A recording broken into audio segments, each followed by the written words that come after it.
Good afternoon, everyone, and thank you for coming. I'm Barry Pavel. I'm the director of the Brent Scowcroft Center on International Security here at the Atlantic Council, and in the Brent Scowcroft Center is our brilliant director of the Statecraft initiative, Jay Healy, who you'll hear more about later. Welcome to this event on breaking the cyber information sharing logjam. You see the publication out there for your reference. This afternoon's event will be a moderated discussion on the challenges that limit cyber information sharing, the administration's recent proposals to address those gaps in the exemplary sharing that was evident in the identification and remediation of the recently disclosed JASBug vulnerability. This event is part of our Cyber Risk Wednesday series, which is our monthly speakers series designed to bring cyber experts from government, from industry, together with policymakers to examine topics at the core of the Cyber Statecraft initiative here. In particular, its core mission of building a sustainable cyberspace. Today's event is quite timely, as I'm sure most of you know. Just last Friday, President Obama visited Silicon Valley to sign a new executive order that will encourage and promote the sharing of cybersecurity threat information between the private sector and the federal government. Rapid information sharing is clearly an essential element of effective cybersecurity because it ensures that U.S. companies work together to respond to threats rather than operating alone without any collaboration. And so the executive order lays out a framework for expanded information sharing designed to help companies collaborate with the federal government to quickly identify and protect against cyber threats. So from removing barriers to helping improve the delivery of timely and relevant intelligence to the private sector, to renewed interest in passing much needed legislation. This year, 2015, is really shaping up to be an incredible year for improved cyber collaboration across the public and private sectors. We at the Atlantic Council have paid special attention to the important role that information sharing plays in defending against the expansive list of cyber challenges that face us all. In August and December last year, Jay Healy, who was at Stanford Friday for the President's events, Jay convened a panel of experts here at the Council for a closed-door discussion about the challenges and opportunities for increased cyber information sharing. Today's event and the publication that's out there that was just released this morning emanate directly from those discussions towards the end of 2014. In the interest of information sharing, it seemed a bit disingenuous to keep the lessons learned from those private sessions close to the vest for very long. And so I'm pleased that we're able to host this public discussion today on this important topic, featuring representatives from all of the relevant sectors. With us this afternoon is a very distinguished group of experts, all well-versed in the real-world nuances of the challenges and potential of cyber information sharing. Delivering opening remarks, we're very pleased to have Michael Daniel, Special Assistant to the President and Cybersecurity Coordinator at the White House. Thanks very much for coming, Michael, and good to see you again. As the lead for cyber issues on the National Security Council staff, Mr. Daniel heads the interagency development of national cybersecurity strategy and policy, and he oversees the implementation of those policies across the federal government. And in this world, implementation is really everything. We were discussing that a little bit before this event. In addition to his public sector focus, Mr. Daniel also ensures that the federal government is effectively partnering with the private sector, with non-governmental organizations, and with a wide range of foreign governments around the world. Prior to joining the NSC, Mr. Daniel served for 17 years with the Office of Management and Budget, a very impressive and distinguished length of a tenure, and that including from September 2001 to June 2012, when he served as the chief of the OMB's Intelligence Branch National Security Division as a career senior executive service member. So not surprisingly, we're very much looking forward to hearing from Mr. Daniel today on the President's initiatives as we work towards better understanding of the administration's efforts to enhance cyber information sharing. I've talked way too long, and so let me pass the floor to Mr. Daniel. Thanks very much.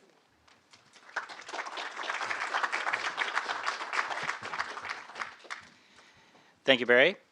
So last week when we were out in California, both Lisa, my boss, Jeff Zients, the president, were all able to make remarks about how they were happy to be there with the weather and everything else. And I'm wondering why I left, from Stanford where it was like 75 degrees.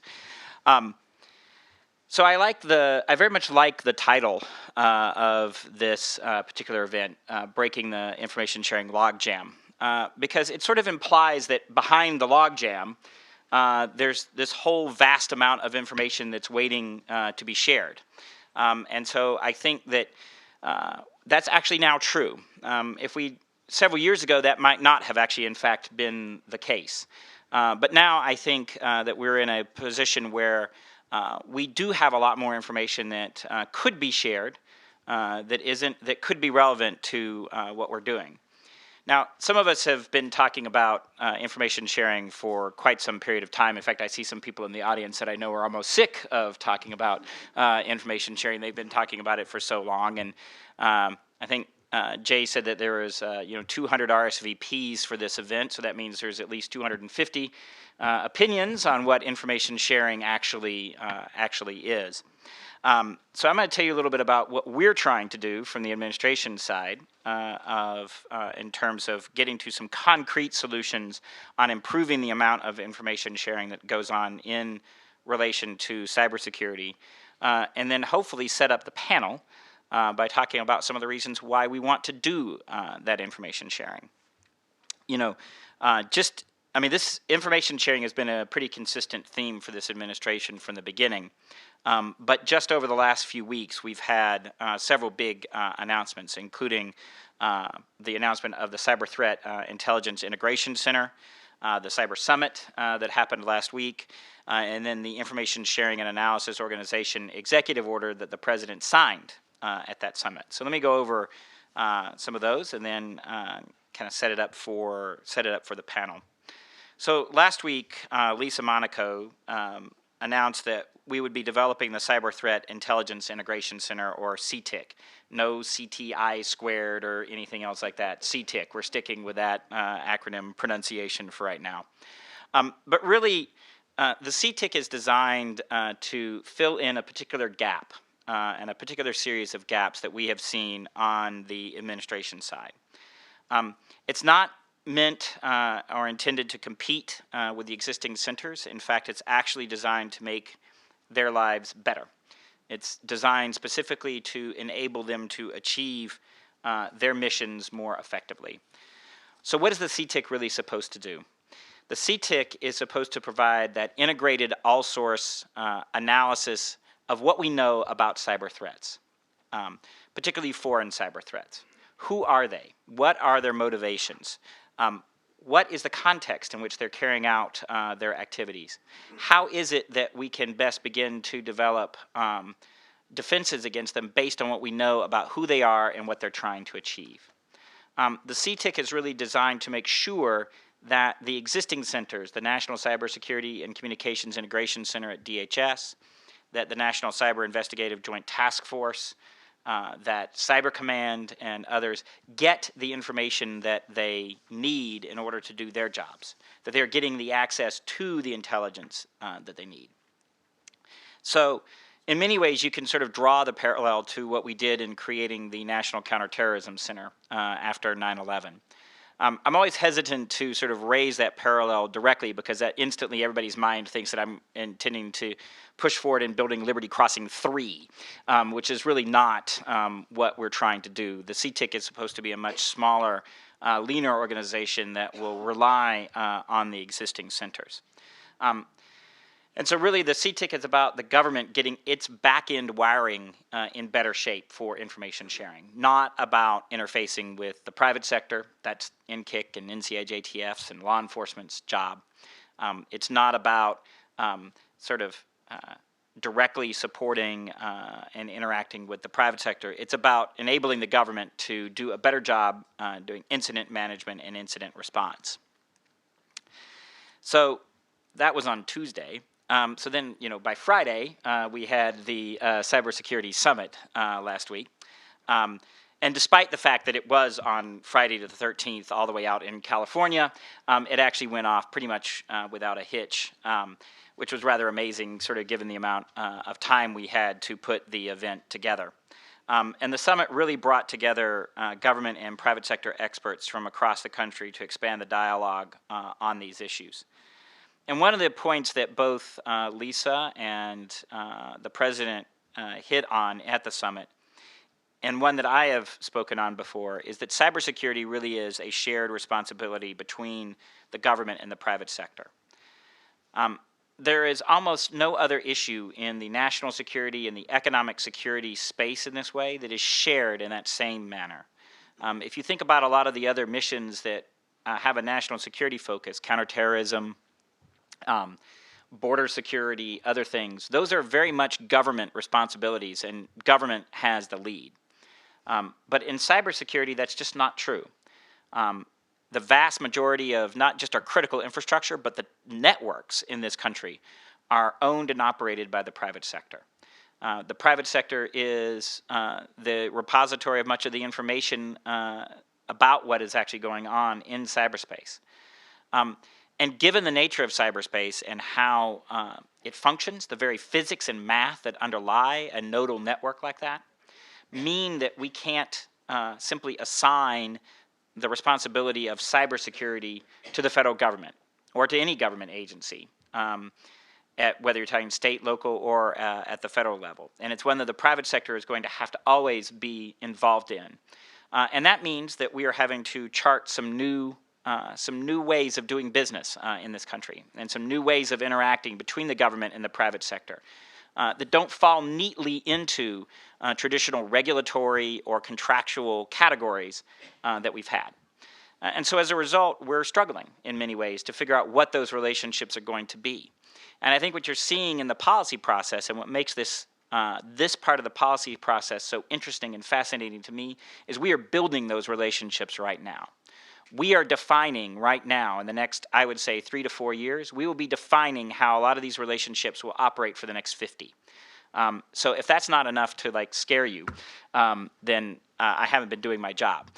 Because this is clearly some of the most important policy issues and key challenges that we'll be facing in the early part of the 21st century. I think that one of the key outcomes from the summit was that the private sector companies made a range of commitments, including committing to form information sharing organizations and developing the best practices for those information sharing groups, announcing that they'll use the NIST framework to assess cyber risk and require their vendors to use it. One CEO even referred to the NIST framework as a Rosetta Stone, which made NIST quite happy to be compared to the Rosetta Stone. And finally, at the summit, the president signed a new executive order to encourage the expansion of information sharing in the private sector. So let me hit on a few things about the EO. It encourages organizations to form information sharing and analysis organizations. And if you actually look, these ISAOs we're Washington. It's an acronym. We've got to make it into an acronym. I don't know how to do it otherwise. ISAOs already exist in law. They were created in the Homeland Security Act, but we haven't used that term much. ISACs, which you'll hear Mark Sachs talk about from that perspective today, are a form of, and a very important and key form of ISAOs. And support from the ISACs will be essential for cybersecurity to develop and to continue to improve. But we envision the ISAOs as being broader than that. And the broader concept lets us build in both steady state, national level sharing in industry groups like ISACs, but also other types of groups, such as a geographic region like the Bay Area Council, or one that is temporary, that's based on a particular threat, like the Configure Working Group. An individual company that facilitates sharing among its customers, like Symantec or CrowdStrike or FireEye. A public-private partnership, like the National Cyber Forensics Training Alliance out in Pittsburgh. So the EO calls for the creation of a baseline for these ISAOs. And so DHS will fund a private sector nonprofit to develop the baseline. And the baseline will be developed in a multi-stakeholder process with the private sector. and it will enable ISALs to demonstrate that they will handle the information that they're being called upon to share responsibly. And so part of the reason for doing this expansion of this concept is really so that we can broaden out what is possible in the information sharing space as much as we can. Because we believe that this is such a foundational capability that we need to have that basis be and foundation be as broad as possible. Now the EO clarifies that the NCIC's ability to enter into agreements with ISALs. ISALs don't have to share with the federal government. In fact, we hope that many of them will focus on private sector sharing. ISALs that do share with the government don't need to share with the NCIC, although we anticipate that many will. But the EO makes clear how the NCIC can share cyber threat information with the ISALs that want it. Now, tied to the legislative proposal that the administration made, we highlighted the fact that in our proposal, we would tie liability protection to the ISALs, which is another reason why we proceeded with the executive order, so that it would be clearer what the baseline capabilities and responsibilities for the ISALs would be. If we're going to tie liability protection to it, we felt that that was a necessary step. The EO also streamlines the process for private sector entities to access classified cyber threat information.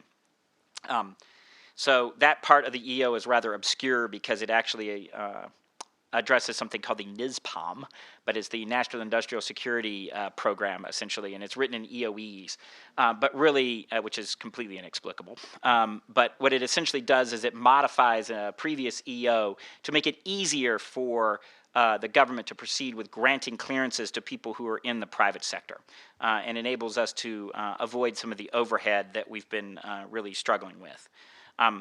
So ISALs don't need to have this, but if they want that capability, and we've heard from many that that's a capability that they would like, so it's something that we wanted to provide. So one of the things that I hope that the conversation can go forward with today is a deeper discussion on the ends that we're trying to achieve. Information sharing in and of itself is not the end. We don't want to just be sharing information for the sake of sharing information. We actually want to achieve something with that. And I think that part of the way to break the logjam is by focusing in on some of the outcomes that we want to achieve and debating about whether or not those are actually the policy ends that we want to get to. So for example, if we want to create this concept of a cyber weather map, something that Phyllis Schneck over at DHS has talked a lot about and has promoted. If that is our policy goal, and one that we at the White House support, then that necessitates one kind of information sharing. And we should explore what kinds of information we need to be sharing to make that weather map real. And what are the legal and policy implications of that? If we want to build a public health service for cyberspace, which is Jay's least favorite analogy, then we need a different kind of sharing to occur. And what are the policy ramifications of that?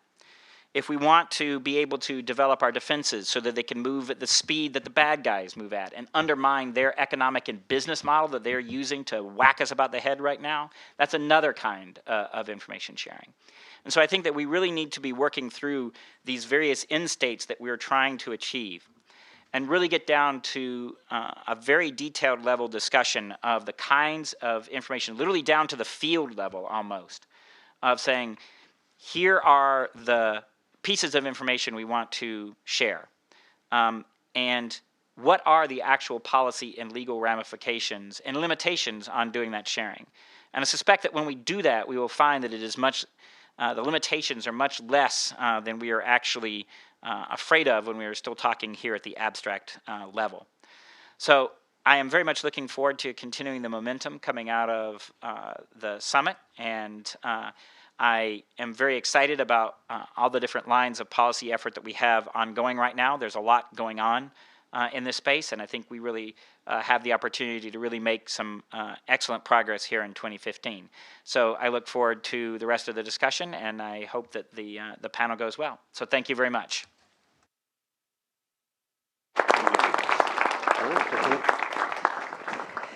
Thanks. Thank you.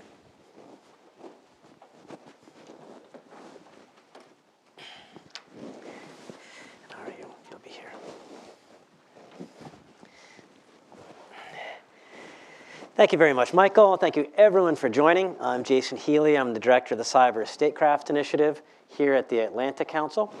It's good to see so many regular faces here and new faces.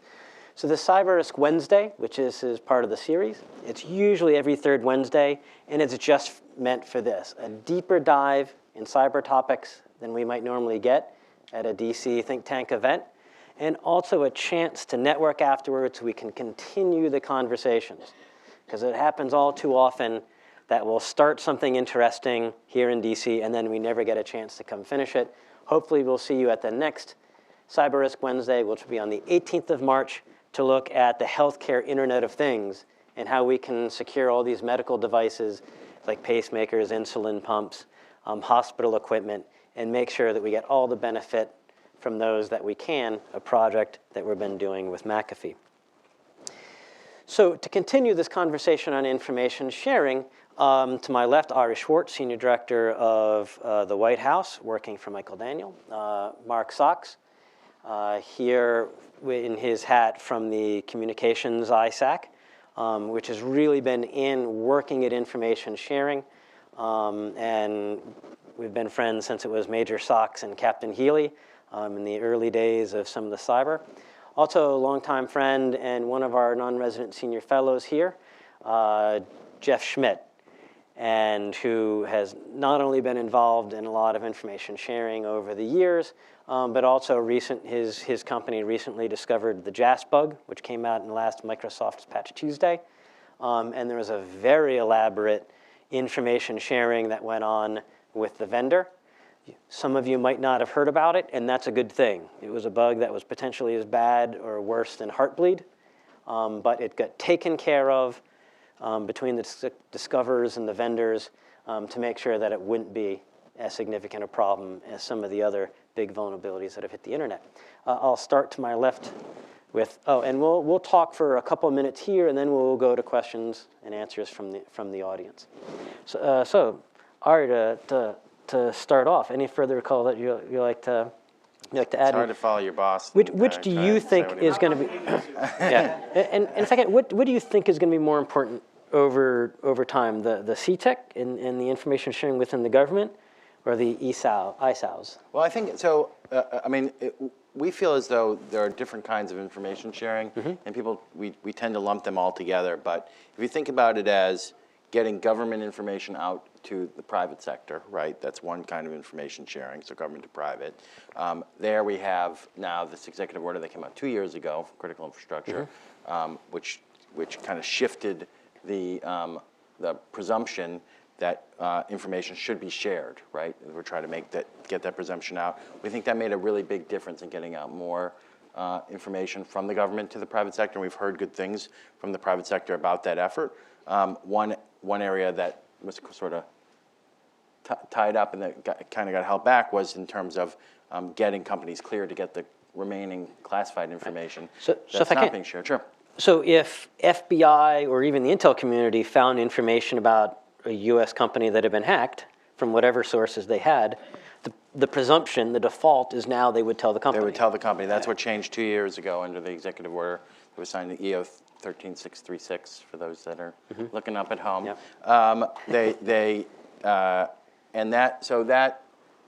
We changed in that regard. Now, the new executive order that was just signed, doesn't have a number yet, one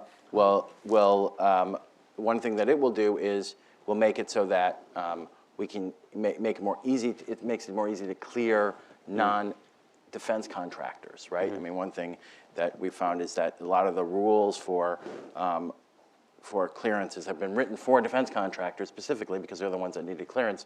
But when we're trying to share with critical infrastructure companies, they're not set up the way defense contractors are. So we need to be able to share with them. So we're making effort in that way to share with them. So I guess I'm basically saying in that space, sharing government to private sector, we're taking efforts in that regard. Now we have private to private sharing as well, right? And that's an effort that we're trying to promote as well, trying to promote more companies to share information among each other in sectors, in regions, threat-based sharing, to try and expand all of that. The executive order that was just signed really focuses on that in a new way by promoting the idea of information sharing standards getting new standards out there so that we can share more information across the board, and creating this idea of ISOs and promoting those efforts to share private to private. Again, an extremely important piece.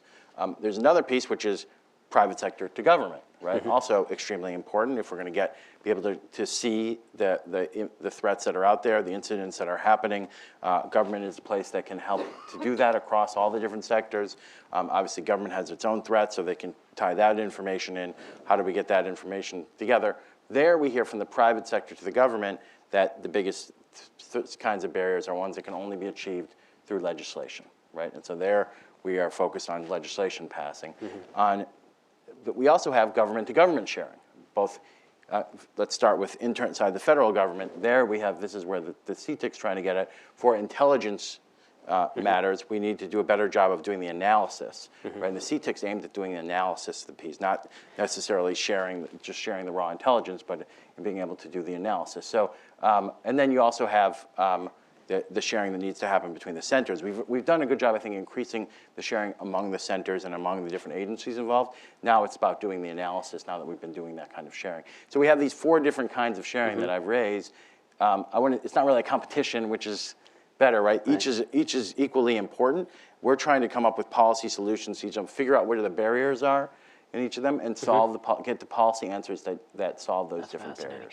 And on CTIC, when I was getting, people would push back and say, oh my gosh, another agency and the rest, is a lot of what the CTIC is going to do, it seemed like that was getting done inside the White House. And so you're taking a lot of this, who's seeing what, what part of the animal is this, what are we looking at, would have to happen in the sit room. And it sounds like this is now pushing it out of the sit room so that you guys can focus on the bigger policy. Am I getting that right? As information sharing inside the government has increased, we've come to this point where now we're going from the different people that have different viewpoints here, and none of them have the full picture. And the question is, who can do that analysis of the intelligence that comes in?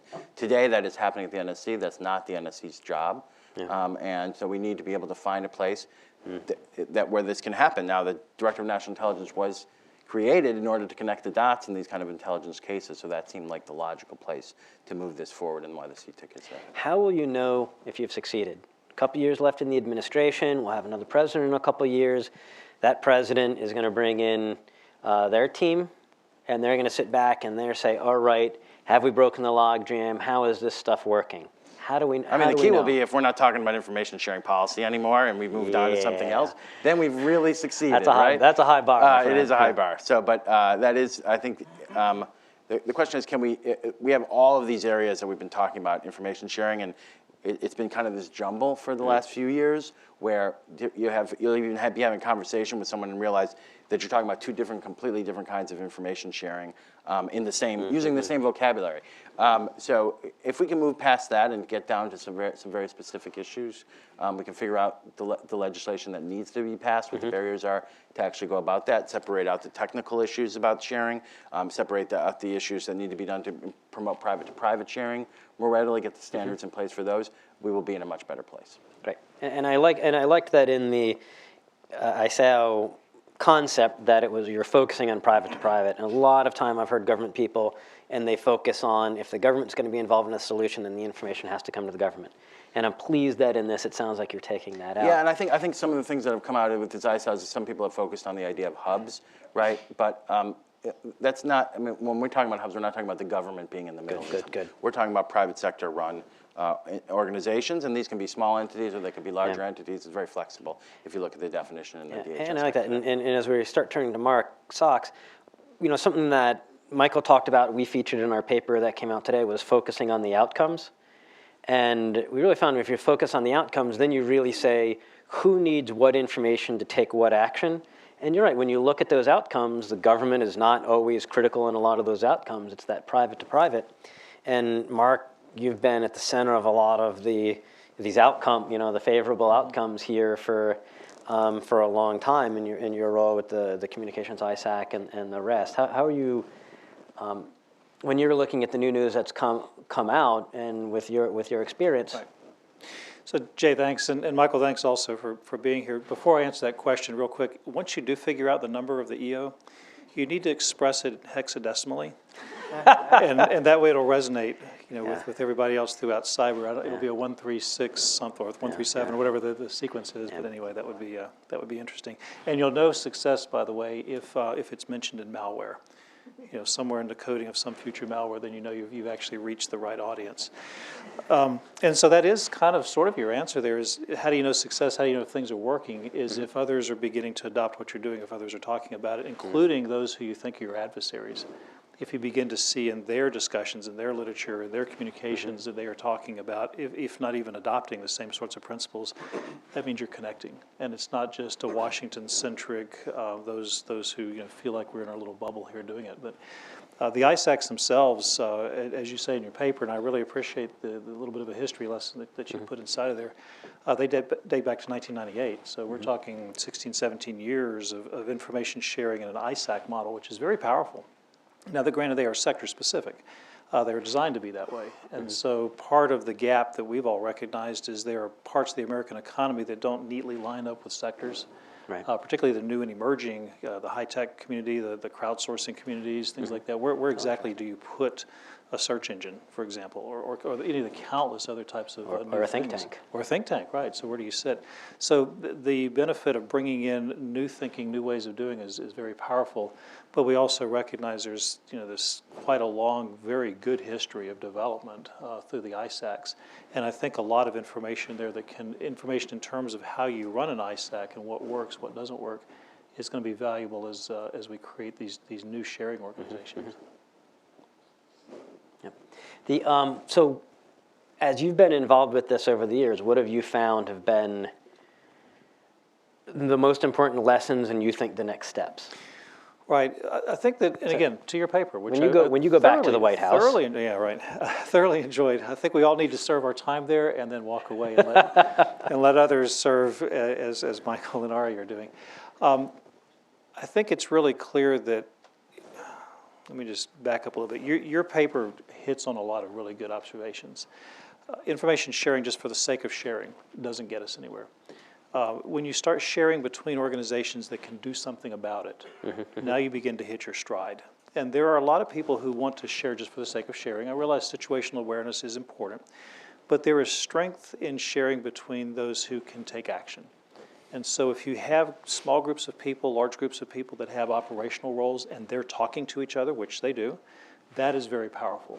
If there's an expectation, though, from those groups who can actually do things, in other words, they have fingers on a button, they can pull a string, they can move a lever, that they then have to also inform others who are just observers, that distracts from the time that they're pushing buttons and pulling levers and talking. Not to say that we can't find some way to bring that information out, but the focus really needs to be, the amplified focus, needs to be on making sure those who can take action are the ones who are sharing, the ones who are communicating the best. And yes, there is room for improvement there. So that's, I think, and again, I really appreciate what you've got inside the paper because it recognizes some of these challenges and the strengths, the fact that we are sharing at a level amongst those who can do things, but that's not necessarily visible to everybody else. And that is a bit of a challenge. How do we make that known to others, but also how do we amplify and even make better those processes amongst those who can pull the levers and take action?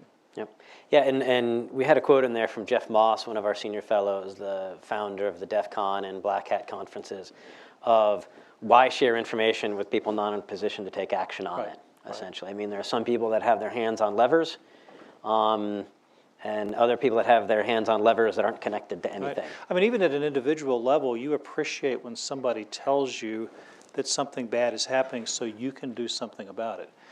As an individual, you're surrounded by information that doesn't necessarily cause you to do things, and you see it, and that's nice, but you don't absorb it.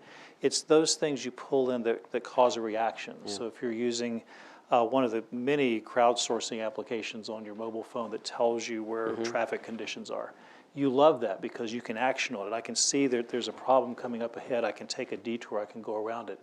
That's kind of where we're going in society. We love to share, but we love to share things that can help you, things that can cause you to do something else. The rest of the information, while it's out there as individuals, we tend to not pay so much attention to it. And so, again, it's important in cyber sharing that we be careful that we are focusing on what's actionable and who we're giving it to that they can actually do something with it versus just tossing it out there and there it lies. That's a lot of work. And one of the things that I think Washington, D.C. doesn't fully understand how many non-state groups are out actually sharing and fixing things today. We mentioned some of them in there, but really a lot of this, in the paper we really say, don't just focus on groups that are sharing information, that's nice, but the best information sharing seems to happen with groups that are actually fixing things, that are focused on actual outcomes. And to me, the classic model is the National Communication System. You know, can you kind of walk us through that? Because I think it's really... This was an important thing. NCS, National Communication System, was developed over 50 years ago. So this was all the way back in the Kennedy administration, the early 60s, as a result of what happened following the Cuban Missile Crisis, and a recognition that in that level of sharing, who knows what, who can do what across an administration that had a really good phone system, a good means of communicating, but weren't really sure whether if the president needs to get the cabinet all together at once, could we do it? If you look at some of those documents, those executive orders, even where the President Kennedy creates this thing, the whole concept behind it is one of being able to reach decision makers quickly and make sure that they can always do that. The mission was given to the Defense Department. They had global communications. They had things that could support the president. But that thinking was back in the early 60s. So again, we're talking over 50 years ago of this same concepts we're wrestling with today in a different era, definitely you know, Cold War, nuclear threat type of thing. But bring that forward to 2015. Threats are certainly changing, but we still have national threats, threats against our country, threats against our very existence, that we have to have that continuity there. We have to have the ability to communicate, the ability to share amongst decision makers. So that is still very much built into what the federal government does. The private sector supports it. So companies that communicate, companies that provide hardware, software, things that allow decision makers to work together with those decision makers form the backbone of this national communication system. And all Americans benefit from that because our own interactions are that much enhanced from it. And the NCC and these other, and the ISAC of this NSPSAC, this other interaction between the main telecommunications providers to make sure in that things stay up. particular case, we spun off in the early 80s when the AT&T was broken up, and we had now 7 new baby bells. There was a recognition that there had to be sharing amongst those brand new phone companies. A new organization, the National Coordinating Center for Telecommunications, or the NCC, was created at this point, a partnership between the public and private sectors to make sure that those brand new phone companies could continue to interact the same way that a single monopoly phone company was able to do so. The NCC today is the communications ISAC for the comm sector. We have created a parallel group that's just for the communications companies where we can share amongst ourselves, but we still have that strong relationship with the NCC for private to public sharing. And actually its strength is mostly when there's physical problems. We have hurricanes, snowstorms, earthquakes, fires. That's where that group really, really works well because that is actually the biggest peril that we have to that infrastructure. Electricity has the same sort of thinking. Airlines, transportation, rail, shipping, same sort of thinking. Other parts of the economy have those needs where they can get together and collaborate, not just for cyber, but for any peril for that matter. Yeah, great.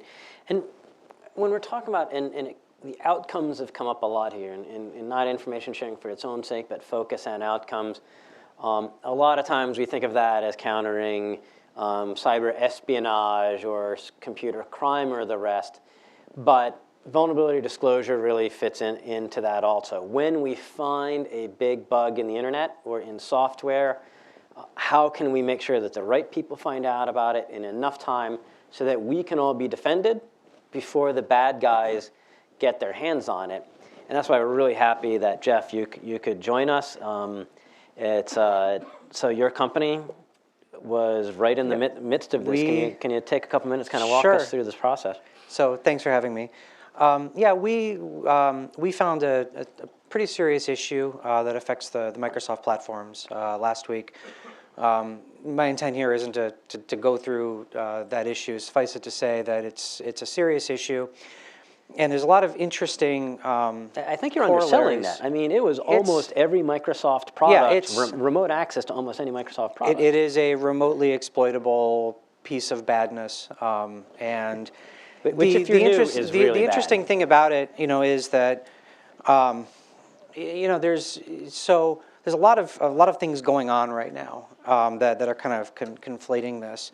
You know, Windows XP, which is one of the most broadly used platforms still, particularly in things like industrial control systems and cash registers and ATM machines and all of those, will actually never be fixed. You know, Windows Server 2003, Microsoft said it's too hard to fix it. So even though that's a supported product, it won't be fixed.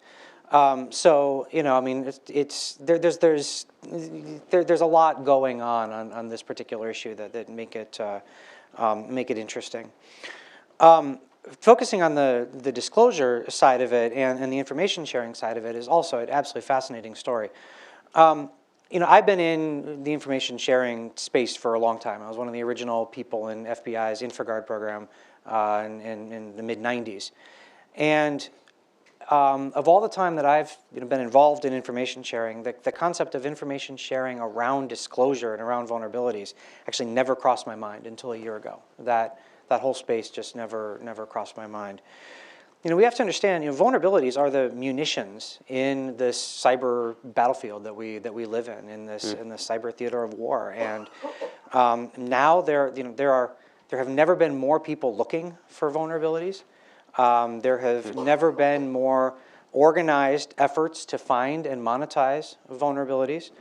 The tools have never been better to find vulnerabilities.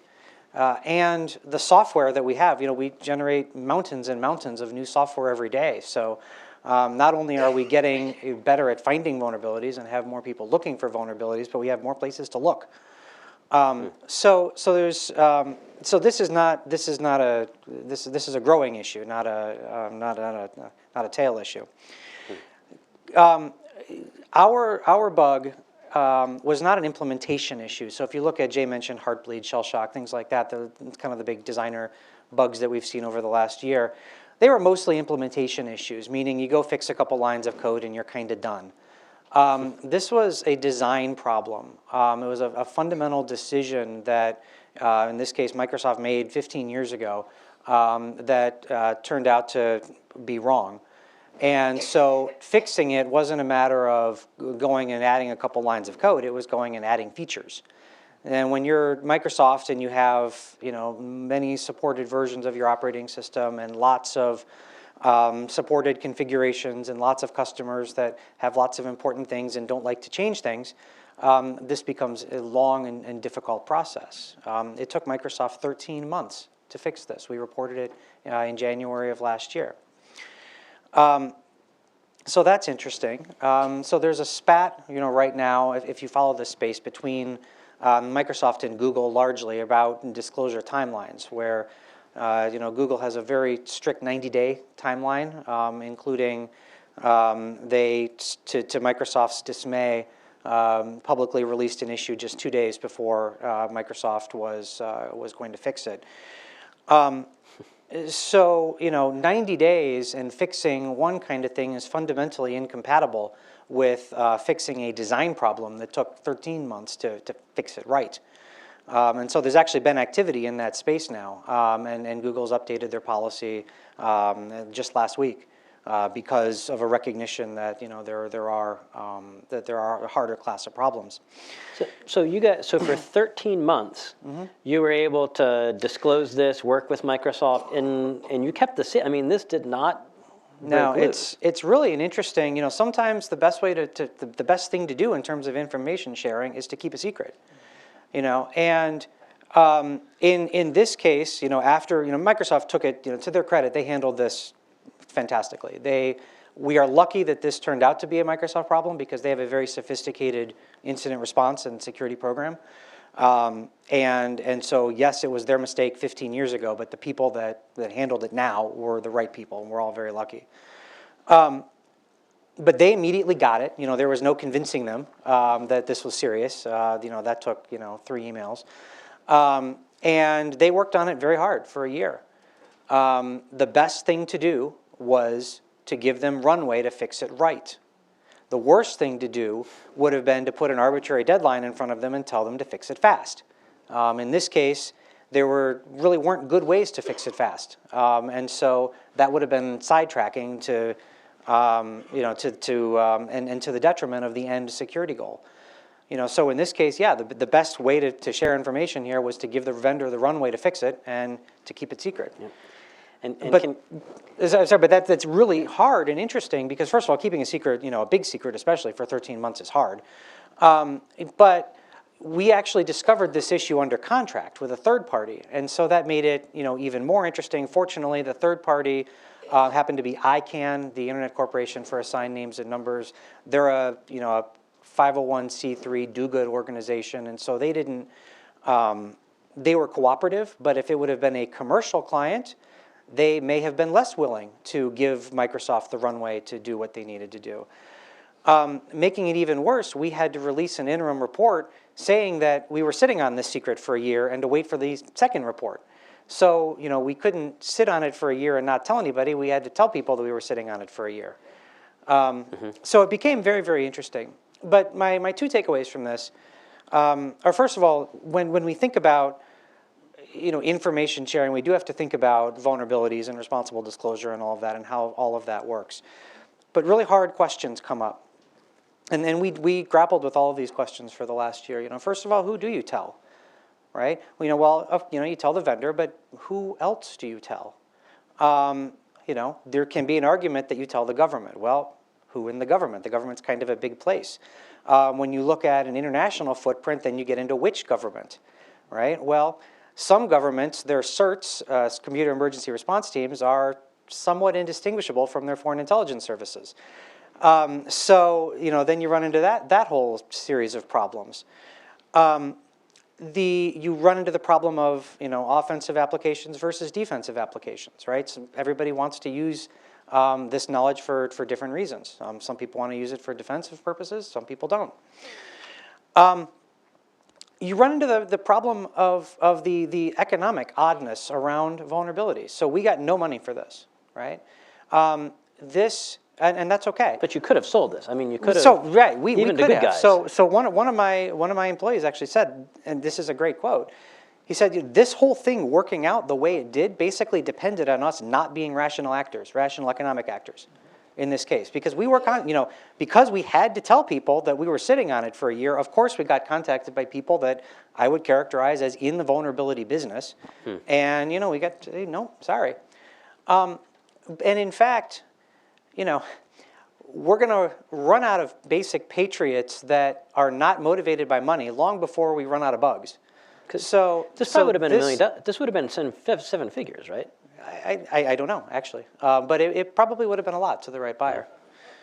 So, it's a hard problem, and it's not going away. And so when we think about information sharing, we do need to think about this class of issue as well. Great, that's okay. And by the way, you can tell the hobbies of the different people that are up here. Ari is a policy guy through and through, and he uses policy language. Mark is a nerd, so he throws in like hexadecimal. And Jeff is a pilot, so he says to make sure to give people give him runway. Give him runway. Okay, I've got another question and a couple others, but why don't we start and I'll look around for the audience. If anyone wants to grab my eye, I can start. I started over here, number 1, and then we'll go in the back to Ian, number 2. And the microphone's coming around. And in the interim, I'll say hi to my nephew, Stephen, that's watching. Hi, Andrew Burton from DHS, Office of Policy. So question, just following the conversation from the Cybersecurity Summit, on the panel with Secretary Johnson, Kenneth Chenault made the comment with regards to the type of information that they're receiving, at least with regards to his ISAC, and about 85% at American Express being what they pay for through vendors, 4% from the ISAC, and about 1% from government. And I just want a reaction to that breakdown. How much does that need to be increased? What type of ROI are we getting for that? So, that's really interesting. And I'll say that again because it was really fascinating. I thought it was so tweetable. So he said, out of 100,000 vulnerabilities that we see in a year, that we get 4% of those signatures from the FSI SAC and 1% from the government. And Mark, you're nodding most, so I'll Yeah, I'm in concurrence. That was an amazing statistic too, sitting there listening to him, because it would seem like it'd be the other way around, that they should get most of the information from the federal government or from other sharing organizations. But it also points to the source of a lot of these things is the organizations themselves sharing amongst themselves without having to go up to a higher authority or some other authority out shaking the bush looking for problems that they can tell you about. This has long been recognized, even before there was a DHS, that most of the information that we know about ourselves is known by ourselves. And we don't have to wait for somebody to tell us the obvious. We can just begin to go look for it. The question then is, how do you tell others? So if American Express finds a problem inside American Express, can they, should they, will they tell their competitor? Much less the federal government. Yeah. That's kind of been part of the quandary, and I realize this is part of what you guys are trying to help break down some of those barriers so we can actually do more of the private-to-private, competitor-to-competitor type of sharing for the good of all. Right? And I'd love to know how many they then shared with the FSISAC. During my time, I used to be the vice chairman of the FSISAC, and we were trying to figure out how we could get devices into our own devices into the different banks so that way we could collect information.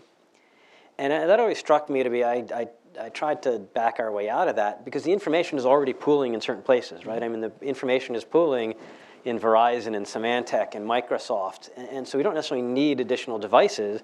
We need to find out where that information is already pooling and break that logjam. And I don't know, Ari, did you want to jump in on this one? I mean, I think, there's a lot of ways that the information comes in, and it's hard to know exactly what the origin of it is as well, and that's one thing that I think we're trying to get a little bit more information on. I mean, just because you get information directly from FSISAC, that doesn't necessarily mean that it came from another bank that then shared it in, that then went out. It could also be from the government that shared it with FSISAC and then went out, but they're getting the information from FSISAC, right? So it's hard to know exactly how those numbers work out. I think and we need to do more research on trying to figure out exactly where information comes from and seeing and to get to the point raised earlier, where the most actionable information comes, because quantity doesn't necessarily mean quality either. So if that 1% was the most classified, from the most classified, that would have been or really it could be completely useless too. I mean, which tells you something but too. at least that we need to refocus our efforts on what government shares. We don't know the answer to that question today. It's a great metric, right? I mean, it is something that you can someone actually has measured and parsed. I think it would be really interesting to try and drive across and say what are the sources of the most voluminous information, and what are the most effective. That would be interesting. I wonder if we could get some money to Matt Fleming over at Homeland Security Studies and take a look at that. Think tank look into it. Yeah. Hey, I was putting someone else in that, Jeff. Okay. Next, we're going to go into the back there to Ian Wallace. Hi, Ian Wallace from New America. This is an inherently international, even transnational domain. And Jeff briefly mentioned the international dimension. But there hasn't been much discussion of how this policy develops when you put an international frame on it, particularly if you agree that sharing private sector to private sector is what this is about, even within multinational companies, and especially if you make national security clearance an important part of sharing, how that affects the ability to quickly share information. I'd be interested in the panelists' views on how this policy debate will go forward in an international context.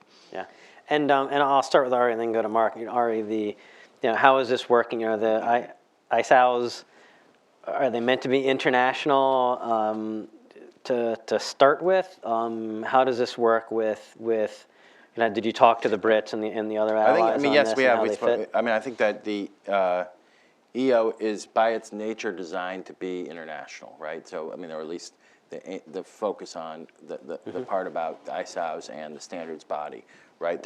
One of the main reasons to have it be a nonprofit organization that then folks can work with in order to set up these standards that then will become the basis for folks for new information sharing organizations to come up is because that's really not focused on boundaries in any way. Any company can join those organizations.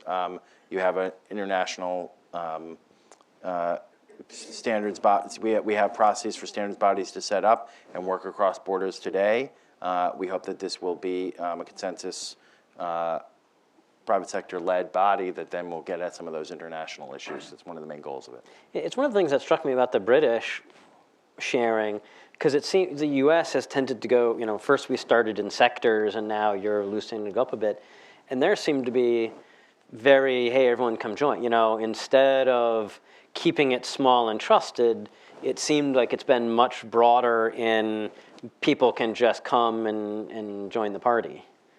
Mark. Yeah, so history is always a good instructor. Jay and I were together back in 1999, if you remember good old Y2K, which we've all largely forgotten about. Well, the summer of 99, Look it up, kids. It's on. Yeah, If it's you're there. too young, it's Summer of in the 99 history books. was an interesting time because Jay and I were in the military. We're at the Joint Task Force for Computer Network Defense, and we're all worried about foreign adversaries breaking into DoD networks. It was an interesting time in its context, but we looked at Y2K as being a completely technical problem, something that we turned to Microsoft, just fix it.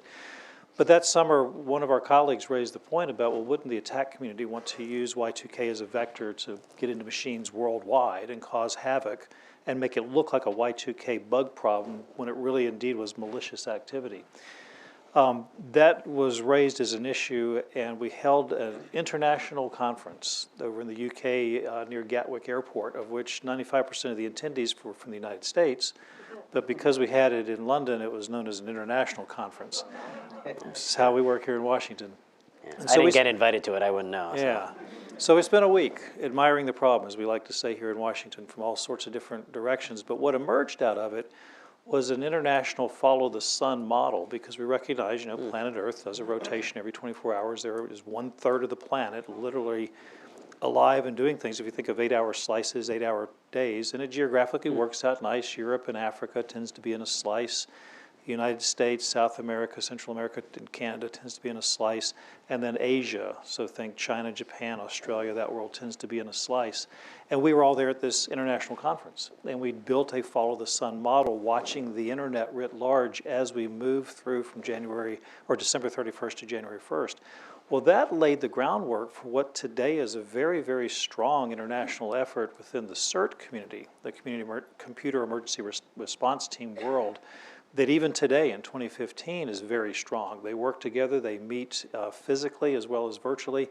The ISACs, which we have here in the U.S. as sectors, that model has been replicated worldwide in other sector-based sharing, but the international piece across the CERT teams is a very mature, very well-driven thing. But the big takeaway here is it came down to people, individuals, recognizing that they needed to build this little partnership, this 24-hour type of cycle, and those individuals took the effort to make it work. From there has sprung forth some fantastic organizations, but it really boils down to people recognizing, as we were saying earlier, that information shared amongst those who can do something about it is the most powerful building point. Then you build on top of that. Now there's other barriers, and this is hopefully what we can break down with legislation, with the EO and other things to improve that sharing. But it really is about people who can do something about the problem, working together, be it international, domestic, sector, local, regional, et cetera. The global side of this also presents an interesting historical problem. Many of the companies that are members of the ISACs and the other information sharing forums are multinational companies with operations all over the world. And so, one of the historical problems with information sharing has become, how do I share this information internally given nationals of different organizations? I've got to move this information across borders. I might have citizens of countries that don't play well with others, as the case may be. So all sorts of things. These are challenges that we've been facing since we started sharing information a long time ago. And then I think that some of the things in this latest executive order regarding clearances are designed to help smooth a lot of that internal discussion within companies. One of the problems within a large company has been when you get classified information, what can I do with it? I have to hold it secret because it's classified, but that means I can't action on it. I can't do anything about it. And so one of the facets to that does involve how I deal with national borders. Yeah, and I know at least the financial services ISAC has really been expanding out into Europe and Asia, and bringing in non-U.S. banks into that. So they've at least been able, and many of the people in the FSISAC have U.S. security clearances, and even quite extensively. They've been working that. So it'd be interesting to see how we can copy that, to look at that model.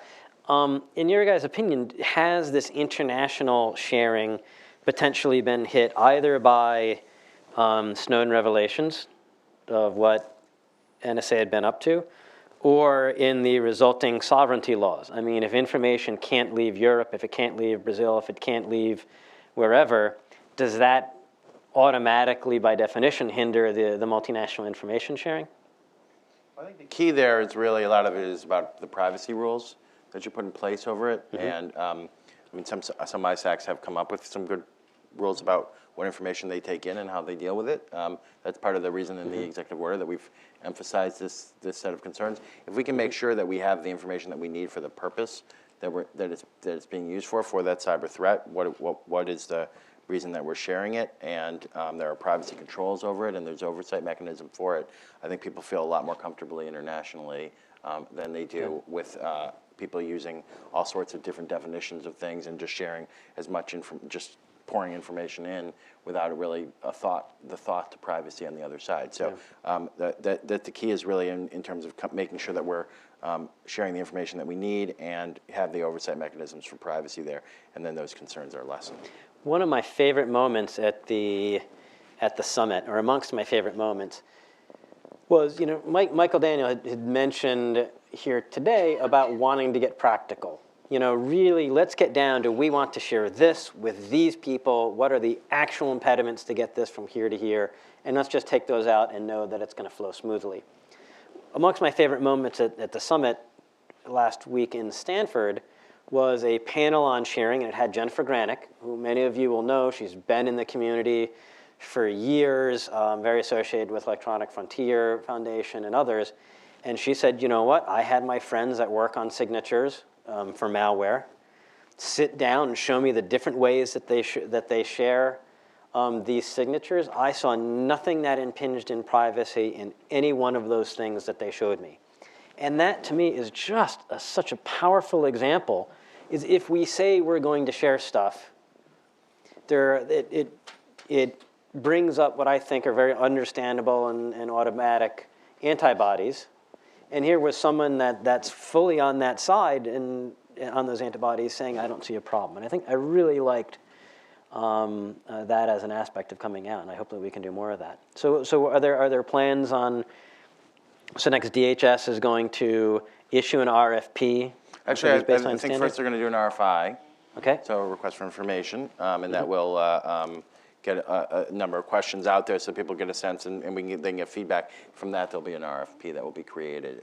So really, their plan is to work with the community to make sure that the RFP is aimed at what folks want to see. So in terms of getting at the kind of standards they want to see, and I'm certain that privacy will be part of both of those discussions in the RFI and the RFP. I've really been waiting to ask this question because when I get a lot of questions from critics on the focus on information sharing.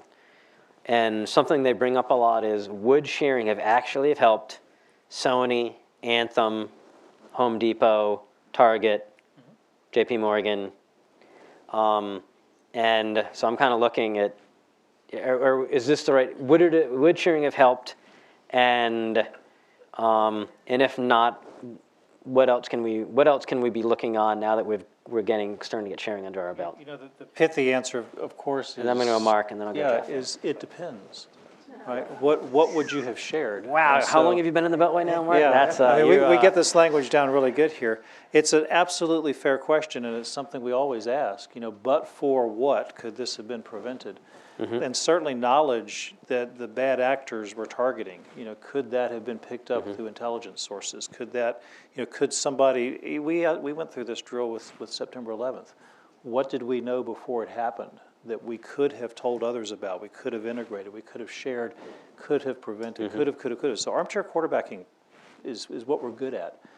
I don't know that even if they had perfect knowledge of what was going on, that individuals then would have taken proper action, that they would have known what to do, because that sometimes then boils down to what I was saying earlier, where the individuals are key here. And even if information is put in front of them based on what they know about what's going on right now, would they even recognize the threat? would they see it as a problem? Could somebody else see it who doesn't have full context and might have sounded the alarm? Again, you can armchair quarterback this to death, and and there is no correct answer. I mean, I think looking at the cybersecurity framework in some ways is a better discussion to have about that, because did the companies look at the risks that they had? Did they figure out where they were vulnerable and what steps did they plan to take? Taking a look at that and trying to figure out whether that would have helped them if they had looked at the risks in a different way, and the risk model that they had. Obviously, information can help feed into that and address those issues, but it's almost a better discussion to have to say what kind of risk what kind of risk modeling and risk management did they do in advance before they got hit, as opposed to if they had had this one piece of information, would they have stopped? And we talk a lot about these unknowns. You know, things that are around you, you don't see it. It's right there in front of you, you don't recognize it as a problem. That's an education piece. That's not so much information sharing, but how can we train a workforce that can recognize these things when they see it? This is another piece you guys have been working on over the years, is this workforce development. None of these things stand independent from each other. There is no silver bullet that just fixes cybersecurity. And all of these initiatives, be they private sector, public-private, international, all interrelate and have to be interrelated in order to move the ball forward. Yeah. I would say, so my pithy answer is, well, it probably wouldn't have hurt. But it's a funny thing. Many information security or security in general, risks stem from, preparing for the wrong adversary or not understanding the adversary, right, or thinking you have a different adversary than you actually have. And that's, you can make that argument that, any of those companies weren't prepared for the adversary they actually had, right? They were prepared for the adversary that was, reading from the PCI compliance manual, not the adversary that, wanted to embarrass them or do whatever. So I think, as we move up the stack, so to speak, in our information sharing, right? So information sharing, is right now a lot about tools and signatures and things like that, but a lot of, kind of what we're talking about right now is moving up the stack to, threat actors, motivations, capabilities. As we move up the stack and understand, what kinds of threat actors are out there, what motivates them, what capabilities they have, who they might be interested in targeting and why. I think that sort of information sharing, had that existed, several years ago, may have actually helped somebody like an Anthem realize, boy, there are, different sorts of people out there. May have helped somebody like Sony realize, there are different sorts of people out there. Yeah, and I know if our board director, Jane Lute, was here, she would also be pitching the basic cybersecurity controls, because she'll do that at the drop of any hat. If you have questions... To me, that's tied to the risk management. Once you figure out the risks are, you put the controls in place. Right. And so if anyone has questions, please catch my eye. I'll go to Arnold Abraham in a moment here, right here. I did want to also, CISCO had been very helpful with us as we were putting some of this together, and I wanted to tip my hat to them. Actually, first was, well, if you're here, then no, we'll start over here, and then we'll go to Arnold. Okay, we'll go to Arnold. Okay. Hi, I'm Sean Lingus with FCW. Ari, can you comment on the what the decision by some of the top tech companies to skip the summit says about the White House's relationship with industry when it comes to information sharing? I mean, I think that was completely overblown. The people that were actually at the summit know that the tech companies were actually there. So the panels, the main panels we set up were designed to have a wide range of folks from different industries involved. And so we had a couple tech people on those panels. We obviously had the one keynote was from a major tech company, and then we had a CISO panel that had all four of the major companies that were mentioned in these articles saying they didn't attend. So where we had all their chief information security officers there. So I think that was a bit overblown in terms of their participation in the summit. I mean, the goals of the summit were really to try and talk about cybersecurity in a way that addressed what consumers were thinking about. That means getting at health companies. That means getting at financial companies. That means getting at retail companies, right? Tech companies obviously play a role in that too, and we wanted them there. But in terms of the breadth of what we're looking at for the summit, we felt like we had the companies in the room that we needed to have there. And I mean, Jay was there, so Yeah. So there you comment have as it. much, and you were there But- too. So but, Mark was there too. So You were aiming to get specific commitments from companies, and the fact sheet from the White House talks through a number of those commitments. Obviously, this isn't going to be a success unless you get further commitments. What's your action plan to get even more commitments online? More trips to San Francisco, more. yeah, I mean that's really one of the interesting thing about the summit is like getting folks to make commitments, and I think the companies make commitments, and we used it to make our commitment too. That's what the executive order is, and that's what some of the other work that we're doing to try and get more information out the door as well. It's like we're making a commitment to the companies that are making commitments to us as well. So that is, I think, a big key to this is to get commitments. I think we have a number of policies that are rolling out down the road, and we will use that to get more folks on board with some of these issues. I was really pleased with how many companies, though, said that they're using the cybersecurity framework, and in particular, I mean, look at companies like Intel or Bank of America, who are now saying that they're using it. They're requiring it of their vendors on their contracts. That is great news. I mean, that shows that the marketplace system, and you have insurance companies now saying that they're requiring it of their policyholders too, right? That is what's going to make the cybersecurity framework a success in a way that where we're not requiring it, is a marketplace that's requiring it of itself. And so you said you've got policies that you're working on now. What are they, and when will they be out? Who knew that these would be out now? I mean, we're just, I think we're just working on the calendar to try and to move forward in all these areas. We talked about all the areas where we still have barriers. Did Sony in break this these loose? I think there were several of events that happened all at the same time, right? And certainly Sony, the Sony one got a lot of people's attention. Right. And I'm sure the president wanted to hurry up and sign this so that he could release it around the same time we did our paper. Arnold Abraham. Hi, Arnold Abraham with the Institute for Defense Analysis. I have a question. I'm a little surprised about the emphasis on security clearances, and I spent time with the Department of Homeland Security and ODNI after 9/11. We looked at the sharing for threat information with local police departments. Over 10,000 local police departments in this country. A lot of people were pushing, saying, oh, well, we need security clearances. We said at that time that was not the answer. And Jay and Marcus, especially with your time in the private sector after having been in government, do you think an emphasis on security clearances is a proper answer? Is it an effective answer or not? I'll take a quick stab, and back to you, Jay. So Arnold, And then I'm going to go to Jeff, because you were also involved in InfraGard. I'm curious on your thoughts. the security clearance thing, it's a bar that sometimes we can't meet. So particularly if we have a technically smart person who might not have a background that's clearable, how do we get them on the team if the only people that are on the team must have top secret security clearances? This is a new question we haven't really had to ponder before, because in an earlier era, we really could focus on those who had the proper backgrounds, but now we need the brain power of those who might not have had that type of clean background. I think the bigger question is how much of what the federal government knows has to be classified in order to transmit it to the private sector. That's really where we're going here. And if the federal government, through sources and methods, comes up with something that needs to be shared, one of our many frustrations is they'll pull in a cleared private sector individual, they'll brief that individual on what's going on, but then that individual can't take any action, because you've been told a government secret, but you're sworn to secrecy, and you can't walk out the door with that. So frequently we'll say, okay, so what's the tear line? And in Washington speak, that means that if you have something classified, ... here's what's unclassified. You tear it off. Literally, in the old days, you tear it off, and you could pass that along because that's unclassified. Well, so we'll ask, what's the tear line? Oh, well, let me go ponder that. Then the answer comes back hours, days, weeks later. Rather than when the information is first prepared, it includes the tear line right up front. I mean, it's going to be the same analysts anyway that are doing this. So prepare the secret, but prepare it with the information that can be made public, and that generally means minus any of the sources and methods and things. And that can then begs the question of, So why even we even classifying? Why not just take the tear line, set that in front of industry so we can do things?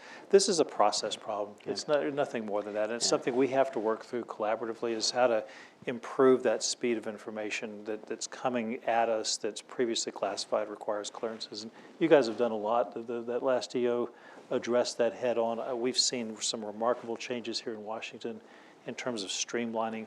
There's certainly a long ways to go. I think we all recognize that, but the steps are being taken in the right direction. Yeah, I would second that. I mean, the most frustrating thing for quite a while on this topic has been, you clear one individual at a private sector organization, he or she gets information that then can't do anything with it, and that becomes a struggle. To answer your question, though, I mean, clearances are valuable, right? Some things should be cleared. Now, Classified. Of course, I'm sorry, some things should be classified, some things should require clearance.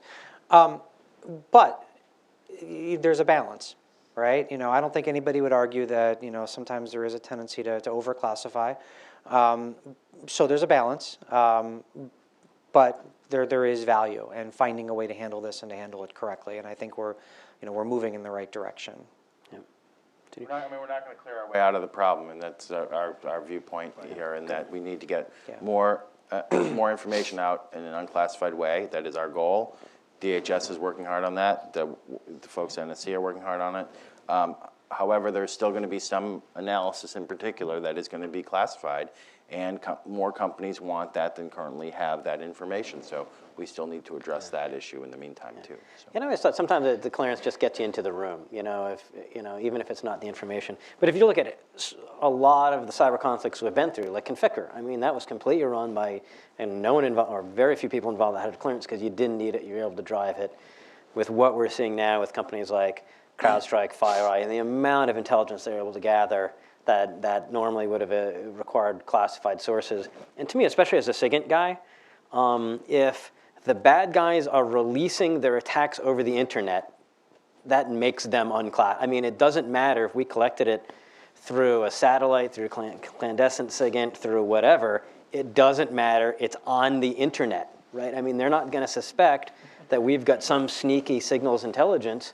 They put it on the internet, and just like any cat picture, right? When something's on the internet, it's on the internet. So to me, unless we were in their system and taking it and figuring out the signature, then to me, we've got plausible deniability for anything like that. And on the smartness, I agree with the panelists. I learned a lot of my trade under Phil Venables at the Chief Information Security Officer at Goldman Sachs that said you always try to lower your cost of control. So if you always go to the cheapest control that's going to get you to your desired outcome, and clearances are a really expensive, high cost of control. So anytime I hear someone say, we're going to deploy something, but you're going to get clearances, there's probably a better way to get it. So good. Let's get the mic here from Paula Stern. Good to see you again, This really follows on, I hope. Are there companies that you would not want to see participating, even though they wanted to participate in the ISAC? interesting. This is a state-owned enterprise, say, that may have large opportunities, Yeah, it's a great So question. Clearances is one way in which you would say no. Yeah. So I'd like you to just help me understand how much information sharing within this ISAC that you And I'm going to pull this apart in a couple of different ways, because Mark, you deal with other big telecommunications providers. Some of them are in countries that the U.S. may or may not have good relationships with at the moment. I'm very interested in the company-to-company basis, how that goes. And then when we're looking at the ISAOs, how does it work when we say, all right, let's bring in Kaspersky, or let's work with these companies, with these big Chinese banks, or the rest? I mean, I'm curious if we've kind of thought through that. That's a great question. So for a sector-based ISAC, we are sector-centric, and you're generally in that sector. So the water ISAC will be water companies. The energy ISAC is energy companies. It wouldn't make sense for Walmart, for example, to join the airline ISAC. I mean, that's just not what they do. So, not yet. Well, that's true. Okay, well, maybe more like Amazon if they get the drones, right? Right. But I think you see where I'm going there. So these are like companies forming an information sharing organization called an ISAC because it's sector centric. Where they're similar and they're pooling similar information because they have a similar sector of the economy. We also see sharing organizations that are not ISACs that are also very old, that are, like in Jay's paper, he talks about one group, NSPSEC, that emerged many years ago. Actually, it was following the Y2K stuff when we started to see a lot of worms and things happening. Very international and very oriented on individuals who are vetted by other individuals. So in order to join, somebody has to nominate you as an individual, and then you're vetted by others as being trustworthy. So you're trusted. And so these trust groups are very powerful, and it's almost like in the movie series of Survivor, you can actually be voted off the island if you're deemed untrustworthy. But these groups build their own rules. They're not run by the government. They're And not corporate run, counsel is not necessarily nearby. Exactly, but Is that an ISAC? no.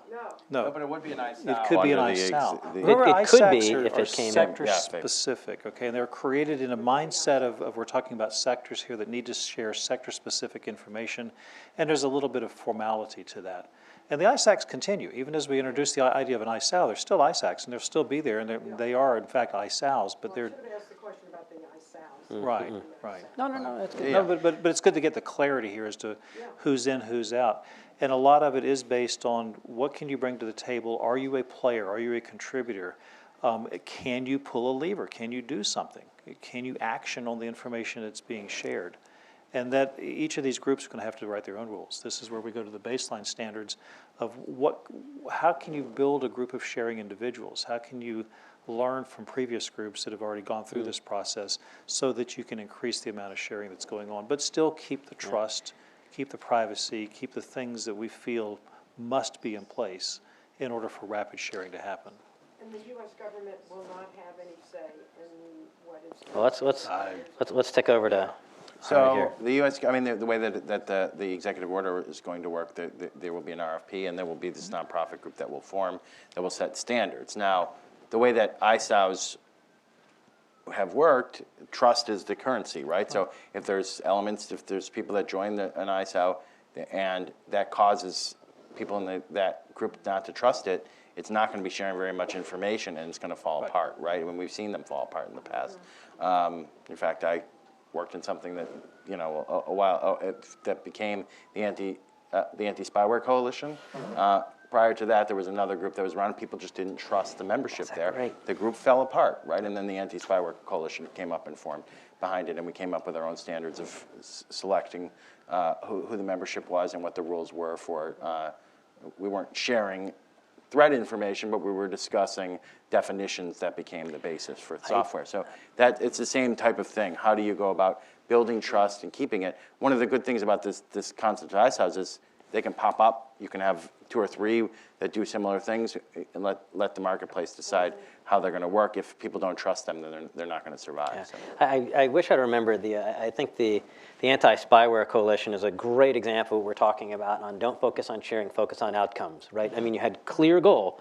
We want to take spyware out of the system. Who do we need to include in the alliance that we can get rid of this? And that's what I love. It's focused on the outcomes. Sharing is a supporting part of the process, but it doesn't necessarily drive the process.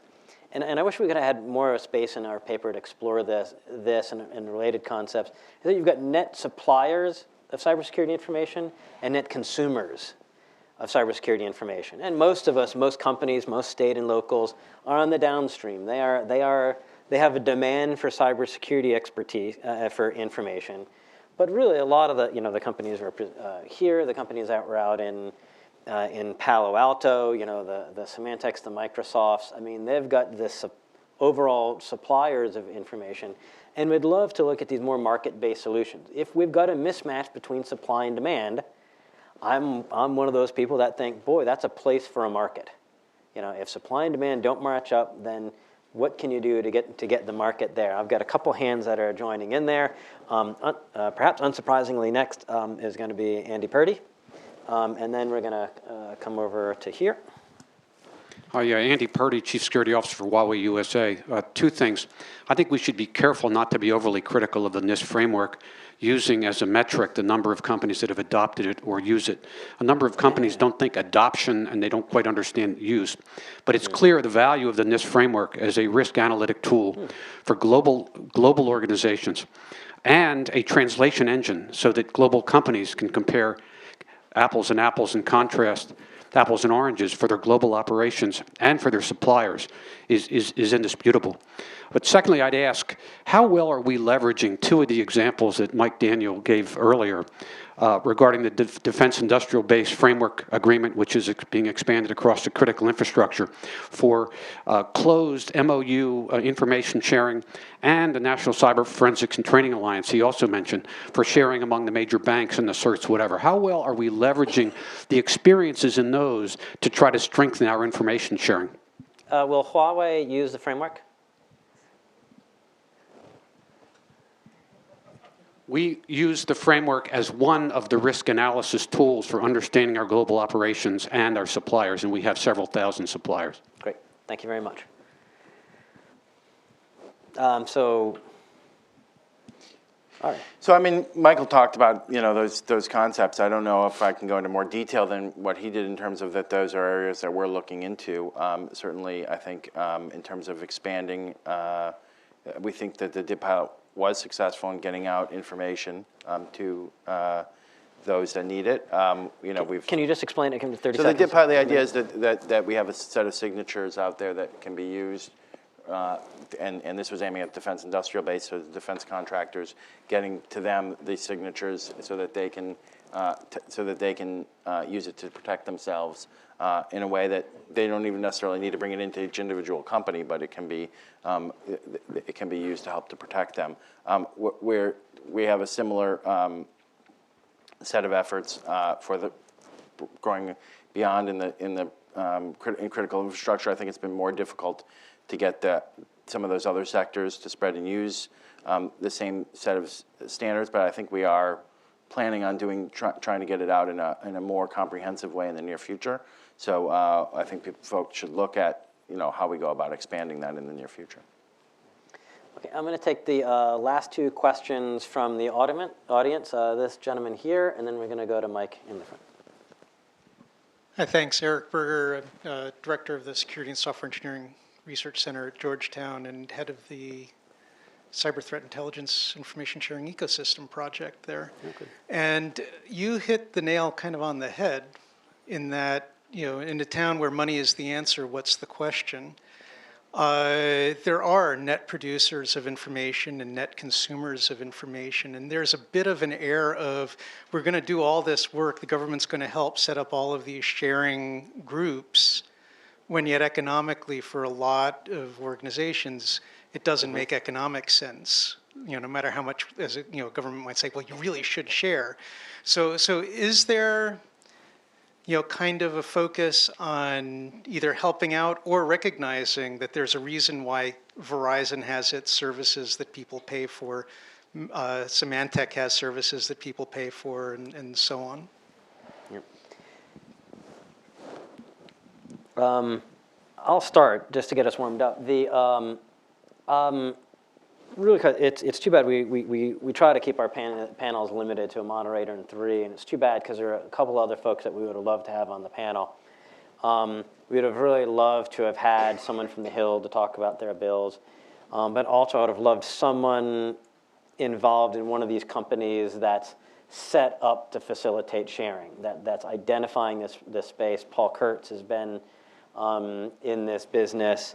Red Sky Alliance, Jeff Stutzman has been in this business.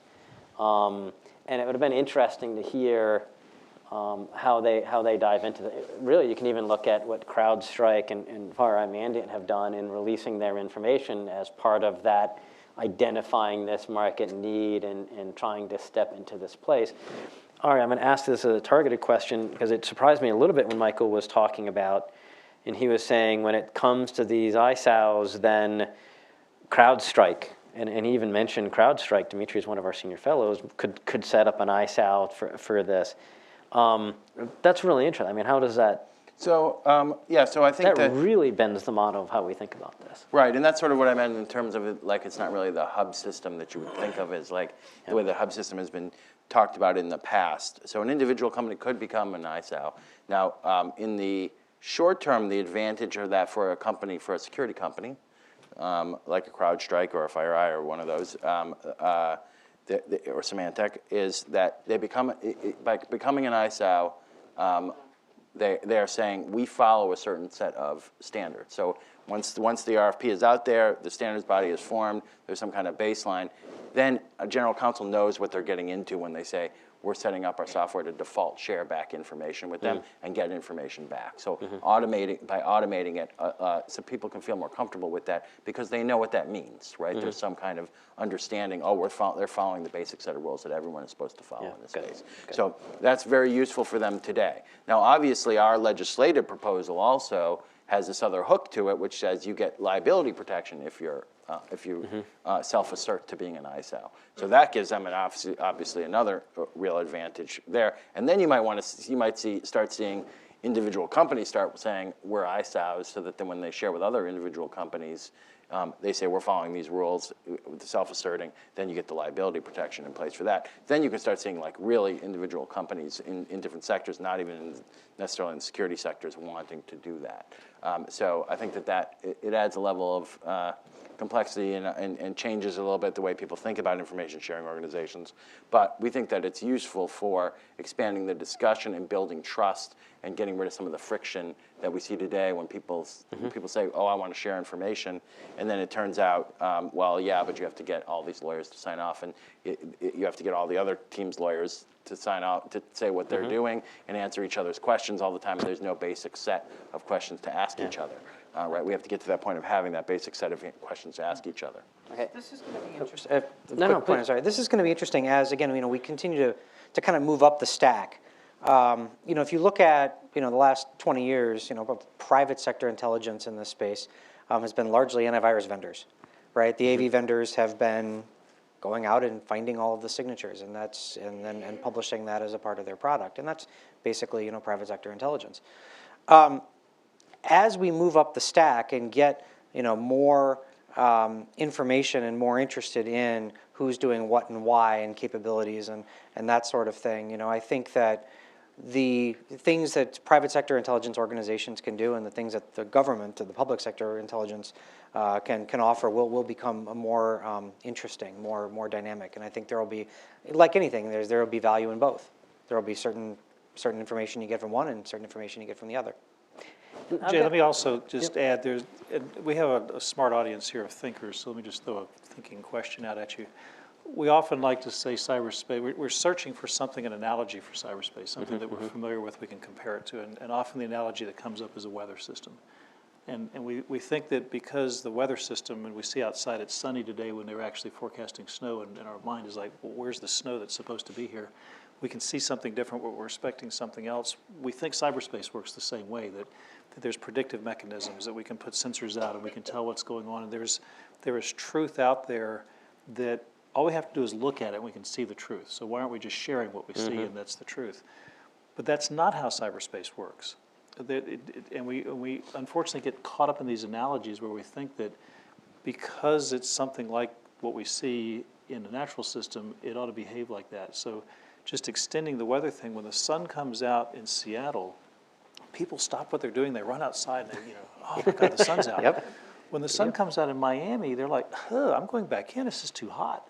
They would actually, it's come almost to a different reaction when you're surrounded by things, you take different pieces. So in a private sector world, there is information that private companies can gather due to their observations of what they see inside cyberspace around them, much to like what you're talking about with the semantic McAfee world. That is information that they've developed, they've sensed, they can market, they can sell. There are things that the government sees that may be more public in nature, kind of like the National Weather Service can see that snow is coming and make a prediction. I think this all works together. There's plenty of room for the public side to infer and see things and talk about and share what they see. There's plenty of space for the private sector to infer and analyze, sell that information. The things actually work together quite nicely. But we have to be, and this is the thinking question, what's the model that we're using here? It's not atmospherics. That's what we like to look at, but that's not what it is. Is there something else? Or do we need to develop a new model that we can, that's very compatible to the public sector, private sector, working in our lanes, doing what we do best, that comes together in what this magical thing we call information sharing, where we all are doing what we're best at, and we amplify what the private sector can do, what the public sector can do, working together. That's a challenge. And that maybe a think tank like what you have can kind of help answer those questions. Yeah, and especially with funding from major tier 1 there we go. telecommunications providers. Okay, I'm going to go to, let's last question to Mike Combs. Hi, Mike Combs from the Department of Defense. One of the lessons we learned with Defense Industrial Base was that the government signatures were not necessarily as valuable for the industry as we thought they would be. I've never heard Duty confess that. And so we found that there's differences in vectors that come into the industry. And I just wondered if you've seen different vectors in different sectors as well. So there's no one size fits all. Certainly there's some of those, like the jazz bug, but in other cases, there's not, and just any comment on that? Well, I mean, yes and no, right? Or it depends, I guess.